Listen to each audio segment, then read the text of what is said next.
The Grandiose Narcissist.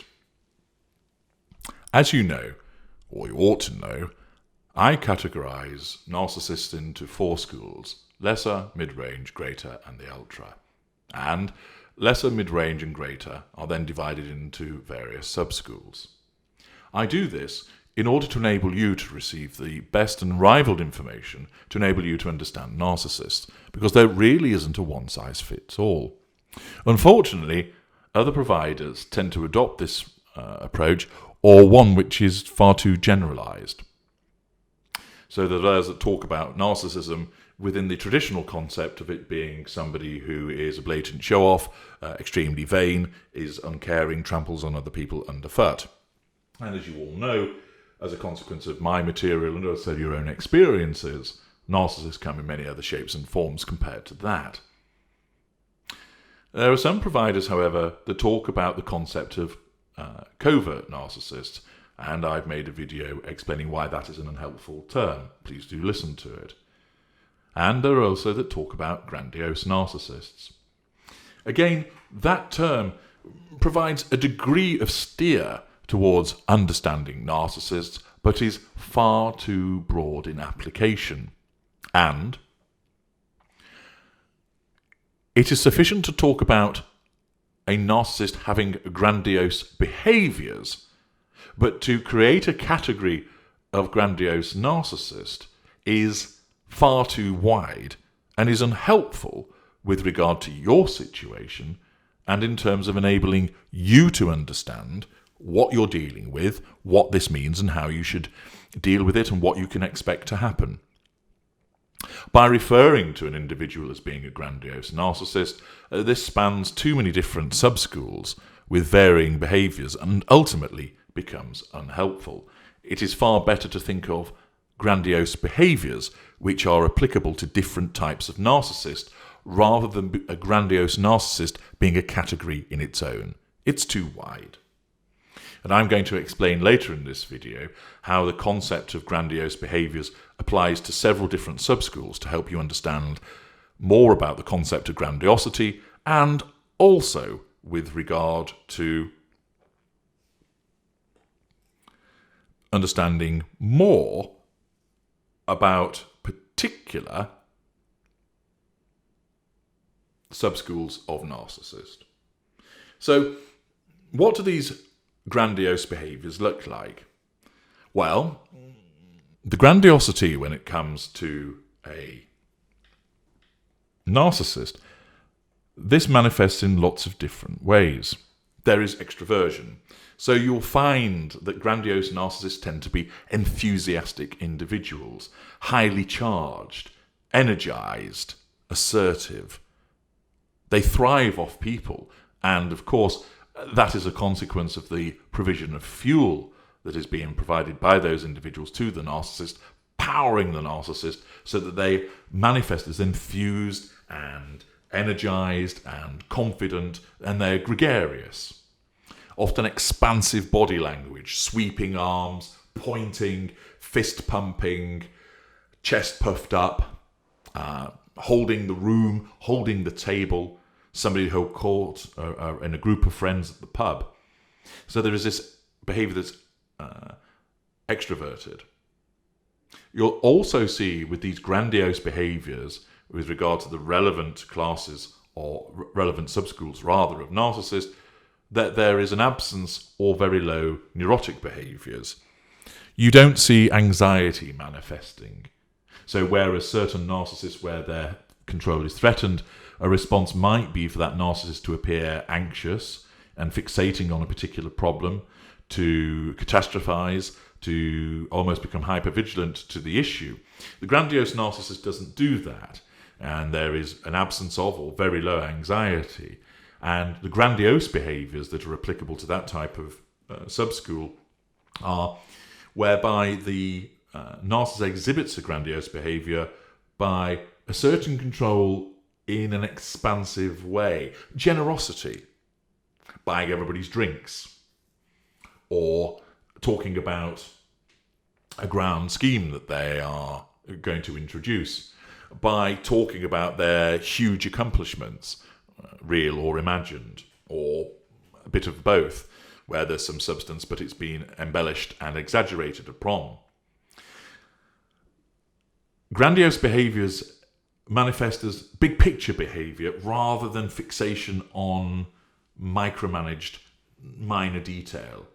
So, for example, a grandiose narcissist will be, yeah, we've plenty of time to get to the airport, not a problem at all. And they might even turn up late and then insist that they're allowed through the gate. Contrast that with a narcissist that exhibits more neurotic behaviours.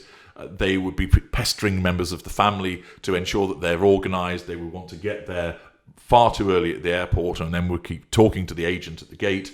Every 10 minutes, will the plane be taking off on time? They keep checking.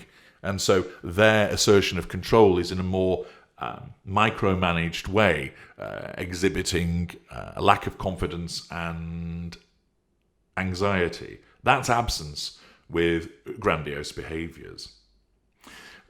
With the grandiose behaviours of the particular subschools of narcissists that I will be coming to, there's an overt expression of superiority. There's a rampant sense of entitlement. So you'll see a lack of boundary recognition in terms of going into areas where the narcissist shouldn't be, assuming that they access all areas, entering a private party at a bar, but doing so with such an air of confidence that appearing to belong there straight away. And if challenged, simply going, oh, I'm with such and such. Hasn't he mentioned it? Oh, well, have a word with him later. And breezes past the maitre d'.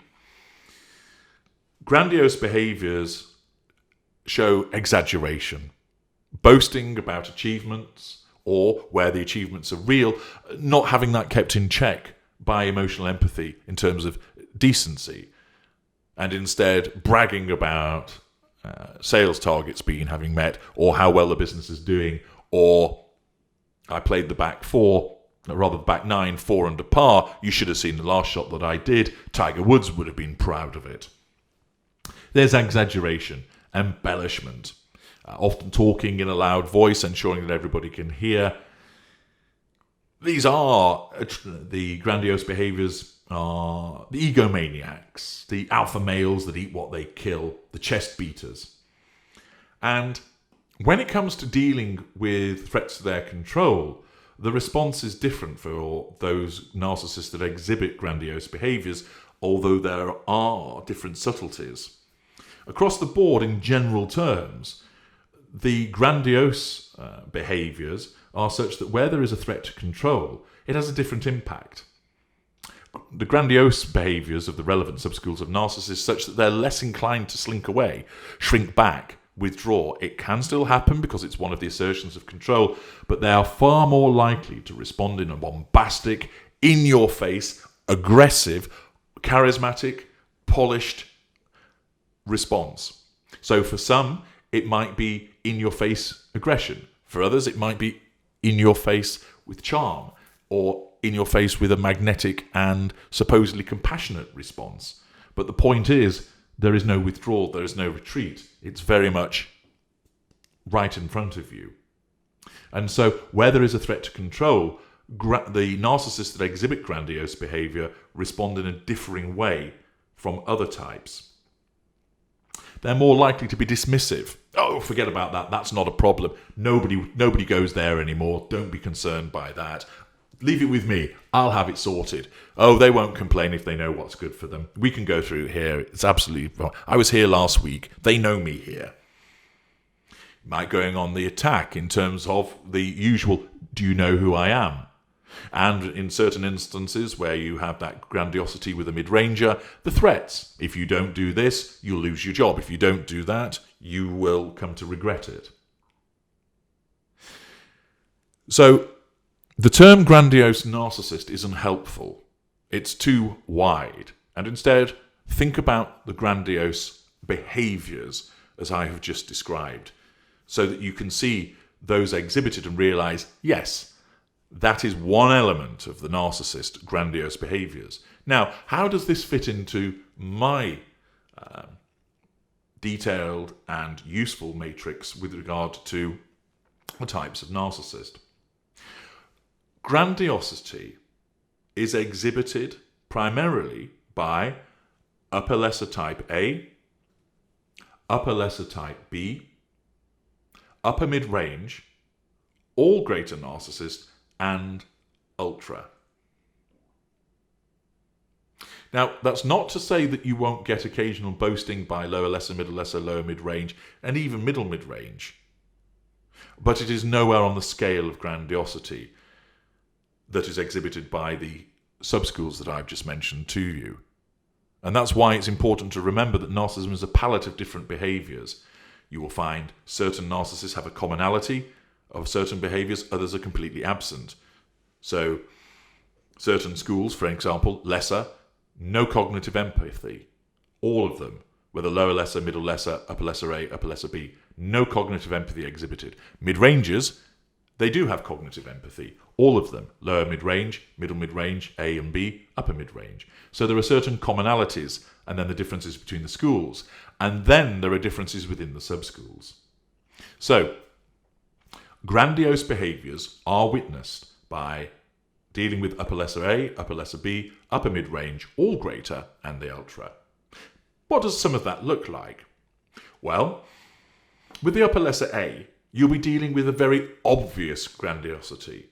This is the type of individual who is the life and soul of the party. A whirlwind, charges in, and it's, woohoo, let's drink beer, snort coke, and fuck women.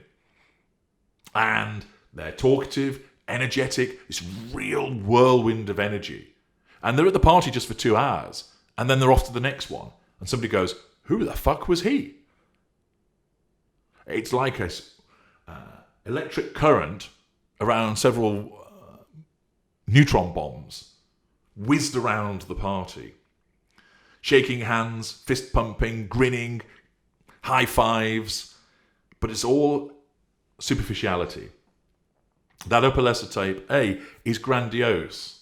And whilst there might be some success that exists, for instance, they might be wealthy, and they do have some charm, but they're invariably deluded. They think they're more popular than they actually are. They don't see that a lot of their behaviour is invasive with regard to personal space, is irritating because they talk about themselves, that they laugh too loud, and they are generally not malign in those behaviours a lot of the time, but they can become very wearing very quickly. There isn't any facade.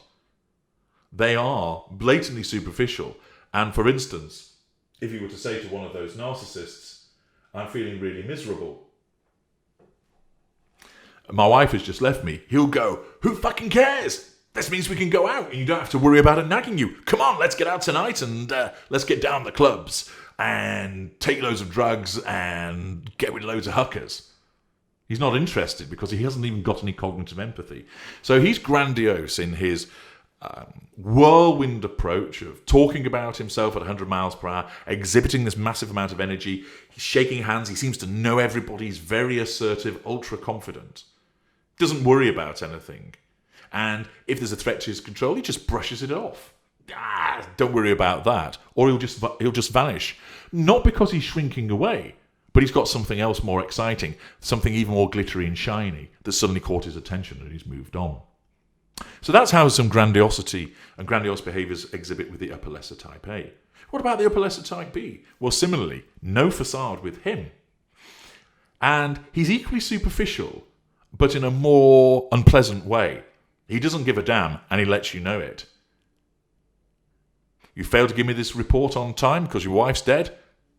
What do I care? You're fired. No cognitive empathy. They boast, again, that grandiose nature of exaggeration. Again, an upper lesser type B will have some success. But they tend to think that they're even better than they are. And President Trump is a classic example of an upper lesser type B. He's the expert on everything. I'm great. Nobody's done it better than me. There's never been a better president than me. I'm the expert when it comes to everything. Why is it like that? Because I say that it is. And dismissive. He doesn't bother with the detail. He brushes it to one side with a bellow of fake news. Upper lesser type Bs, not always, but tend to be physically violent as well, and are certainly verbally violent. either just in terms of being purely dismissive of individuals, but also in terms of shouting people down, talking over people, talking about themselves, being grandiose in that regard. They're similarly energized, and they will often achieve things such as financial success or political success, but they have that superficiality also in common with the upper lesser type A. But both behave with grandiose behaviours. Upper mid-range, again, will have some success, and whilst upper lesser A and B can have a decent cognitive function, upper mid-rangers often are very clever. And they will have achieved financial success, academic success, business success, sporting prowess. But they are more polished with their grandiosity. So whilst there is actually something of substance behind what they have achieved, they still have to exaggerate it. So they've won 2 trophies, they'll tell you they've won 6. And what they will often do is they will knock people down in order to keep up their grandiosity. Whereas the upper lesser A and upper lesser B, they're just wrecking balls. One is almost like a benign wrecking ball. The A, he cruises in, turns you upside down and leaves you bewildered but smiling. The upper lesser type B leaves you on your back with your teeth broken and your self-worth shattered. Upper mid-rangers are more polished in what they do, and they will have a greater subtlety to knock people down because they maintain a facade not so much based on sympathy and compassion, but of their superiority. And there is something in that, but because they're grandiose, they ramp up the perceived superiority by a factor of 10. What about the graters? Similarly, facade operated, extremely polished, can be a combination of compassion and also success. And the grandiosity is far-reaching. We're not talking about local success that an upper mid-ranger might be talking about, that he's become the chief executive of a hospital and that the hospital's results are the best in the state or the county. With the greater, we're talking countrywide, internationally so. There's a wide reach with the grandiosity. There is grand, calculated plans. Talk about how this will impact upon millions of people's lives, benefiting them, ushering in a new age of prosperity for particular individuals. Or they will talk about how what they're rolling out in terms of a particular implementation of a program for a government agency or a business is a game changer. And they will ensure that everybody knows that as a consequence of their vision, but it's done in a way which, whilst grandiose, isn't the in-your-face behaviour that you'd experience with the upper lesser type A and type B. With the ultra, that's similar, although it's done in a more eminence grise way, operating between the lines, a grandiosity in dealing one-on-one, but with very important decision makers, being plugged into a network of political decision makers, military decision makers, commercial decision makers, and influencing them, and thereafter doing so not so much in a well-recognized manner as being a public face, but nevertheless having the grandiosity of extensive reach and extensive Machiavellian influence. So in summary, when you hear people talk about a grandiose narcissist, dismiss that and think more in terms of the grandiose behaviours which exist. And, as I've explained, there are 7 different sub-schools and schools that have been mentioned there. Upper lesser A, upper lesser B, upper mid-range, the varying graters, lower greater, middle greater, upper greater, and ultra, who will all manifest grandiosity, but there are significant differences between all of their behaviours. Some are more violent than others. Some have higher cognitive functions. Some don't have facades. Some do. Some operate facades with regard to compassion. Some on superiority. Some based upon charisma and understanding. Some have a localized reach. Some have a national reach. And therefore, all of those differences that I've touched on, and there are even more besides, if you just use the term grandiose narcissist, you'd be covering too many behaviours that would mean that the description becomes meaningless. Instead, understand the grandiose behaviours, and that the grandiose behaviours fit in, as I've explained with all those various sub-schools, but there are also differences between those sub-schools, and that will aid your understanding of not the grandiose narcissist, but grandiose behaviour, by a range of different subschools of narcissist. And if you want further clarification about the type of narcissist that you're dealing with, utilize the Narc Detector consultation, which you'll find extremely helpful, and do feel free to have an audio consultation with me where I can expand upon more behaviours about the different types of narcissists to aid your understanding. You'll also find relevant material amongst other videos and in the Knowledge Vault, which will help you understand more about the different subschools. But that is the position when it comes to the concept of the grandiose narcissist. Jettison that. Jettison the idea of grandiose narcissism and focus on grandiose behaviours within different subschools of narcissist, and that will improve your understanding and how you deal with problems arising from that. I'm H.G. Tudor. Thank you for listening.